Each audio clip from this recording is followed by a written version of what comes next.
സാധാരണക്കാരൊരു മനുഷ്യനാണ്. ഇവിടെ ചേമ്പും മധുരക്കിഴങ്ങടക്കമുള്ള കച്ചവടം ചെയ്തുകൊണ്ടിരുന്ന ഒരു സാധാരണക്കാരൻ, ഒരു കുടുംബത്തിൽപ്പെട്ട സൈഡ് ചേർന്നിട്ട് ഇവിടെ വിൽക്കുന്ന ഒരു മനുഷ്യനാണ്. ആ മനുഷ്യനെ ഒന്നുമല്ലാത്ത രീതിയിൽ ഈ വണ്ടിക്കാരെന്താക്കി, പോലീസുകാരെന്താക്കി ഇല്ലായ്മ ചെയ്യുക. അയാളെ മരിച്ചു കഴിഞ്ഞിട്ട് സമ്മതിച്ചു. സാധാരണക്കാരനെ പറ്റുന്ന ഒരു സാധാരണക്കാരൻ. ഇപ്പം ഞാനൊരു ഓട്ടോറിക്ഷ ഓടിക്കുന്ന ആളാണ്. ഇപ്പം എൻ്റെ വണ്ടി ആക്സിഡന്റ് ആയി എങ്കിൽ ഇവർ എൻക്വയറി ചെയ്യാണ്ട് വണ്ടി എടുക്കുമോ? ഇല്ലല്ലോ. 10 മിനിറ്റ് കഴിഞ്ഞില്ല, അതിന് മുന്നേ ട്രെയിനായിട്ട് അവരിവിടെ എത്തി. ഞങ്ങൾ തടഞ്ഞതിന്റെ പേരിലാണ് കിടക്കുന്ന ട്രെയിൻ മാറ്റിയിട്ടേക്കുന്നു. മിനിറ്റിന്റെ ഉള്ളിൽ ട്രെയിനെത്തി. ഡ്രൈവർ ആരാന്ന് പോലും അറിയാണ്ടിരുന്നു. ഞങ്ങൾ തടഞ്ഞതിന്റെ പേരിലാണ് ഞങ്ങളെ തീരുമാനം ഇത്രേ ഉള്ളൂ. നാട്ടുകാരുടെ തീരുമാനം ആദ്യം വന്നിട്ട് എന്തായിക്കോട്ടെ, വണ്ടി എടുത്തോട്ടെ. സ്റ്റെപ്പിനടക്കം പൊട്ടിയിരിക്കുക. നിങ്ങളൊന്ന് നോക്ക്. ഞങ്ങൾ നുണ പറയുന്നല്ലോ. ബേക്കിലെ 2 ടയർ നോക്കിക്കോ. നിങ്ങൾ ഒറ്റയാണ് നൂല് കണ്ടു തുടങ്ങി. ഇവര് ഈ പറയുന്ന ഈ ആദ്യം അടക്കം വന്ന് ഇത് എൻക്വയറി ചെയ്യട്ടെ.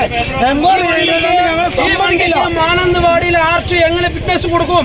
ഈ വണ്ടിക്ക് എങ്ങനെ ഫിറ്റ്നസ് കൊടുക്കാൻ കഴിയും? ആർച്ച് വന്നിട്ട് വണ്ടി ചെക്ക് ചെയ്യട്ടെ. രാത്രി ഈ വിഷയം തീരാൻ വേണ്ടി നിൽക്കുക.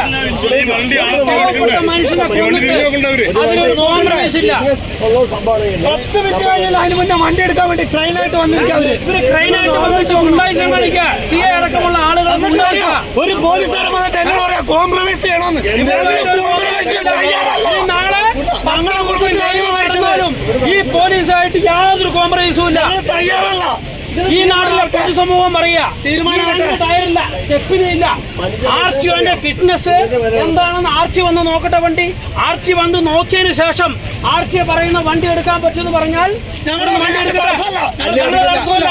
അതല്ലാതെ പോലീസിന്റെ ലാത്തി ചാർജോ ഗുണ്ടായിസത്തിലോ ഇവിടുന്ന് വണ്ടി എടുക്കാനുള്ള തീരുമാനമാണെങ്കിൽ ശക്തമായിട്ട് ഈ നാട്ടിലെ പൊതുസമൂഹം രാഷ്ട്രീയവും ഈ നാട്ടിലെ പൊതുസമൂഹം ഈ വിഷയത്തിൽ ഇടപെടും. കാരണം ഈ മരിച്ച മനുഷ്യന്റെ ഭാര്യ ഇപ്പൊ ഹോസ്പിറ്റലിൽ കിടക്കുക.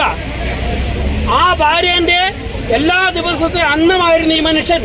ഒരു ദിവസം ഇവിടെ ഉന്തുവണ്ടി ചെയ്ത് കഴിഞ്ഞാൽ ആ കിട്ടുന്ന പൈസ വെറും 400 രൂപ, 350, 400 രൂപ.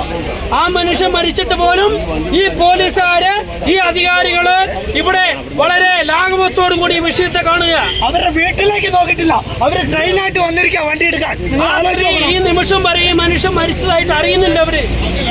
നിങ്ങളൊന്ന് ആലോചിച്ച് നോക്കിയേ, എത്ര ഭീകരമായ ഒരു അവസ്ഥയാ.